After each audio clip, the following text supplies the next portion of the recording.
నడవటం రూల్స్ అనుసరిస్తూ నేర్చుకోరు, పడుతూ లేస్తూ నేర్చుకుంటారు. నీ కలలు నిన్ను భయపెట్టకపోతే అవి చాలా చిన్నవని అర్థం. గౌరవం అనేది అందరిపై చూపించాలి. నువ్వు ఆకట్టుకోవాలనుకునే వారితో మాత్రమే కాదు. నువ్వు గుంపు నుండి వేరుగా ఉండాలనుకుంటే ప్రజలు నిన్ను మర్చిపోకుండా ఉండటానికి ఒక కారణం చూపించు. నీ లక్ష్యం ఏదైనా నువ్వు నీ భయాలను విడిచిపెట్టనంత వరకు విజయం సాధించలేవు.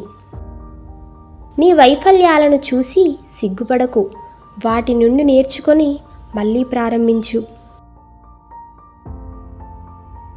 నువ్వు నీ ముఖంపై బోర్లా పడితే పర్వాలేదు, నువ్వు ముందుకు సాగుతున్నావు. ఇప్పుడు చెయ్యాల్సిందల్లా తిరిగి లేచి మళ్ళీ ప్రయత్నించటం. నీకు చిన్న విషయాలకు సమయం లేకపోతే పెద్ద విషయాలకు కూడా సమయం ఉండదు. వ్యాపార అవకాశాలు బస్సుల్లాంటివి, ఒకదాని తర్వాత ఒకటి వస్తూనే ఉంటాయి. నువ్వు నీ సిబ్బందిని చూసుకో, వారు నీ కస్టమర్లను చూసుకుంటారు. చాలా సులభం. అదృష్టం సిద్ధంగా ఉండే మనస్సుకు అనుకూలంగా ఉంటుంది. నువ్వు ఎంత ఎక్కువ సాధన చేస్తే అంత ఎక్కువ అదృష్టం వస్తుంది. నువ్వు నో కాకుండా ఎస్ అని చెబితే జీవితం చాలా సరదాగా ఉంటుంది.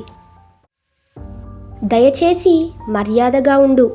జీవితంలో ఏమి జరిగినా ఇతరులకి కృతజ్ఞతలు చెప్పటం, ప్రశంసించటం అనే అలవాటును ఎప్పటికీ పోగొట్టుకోకు.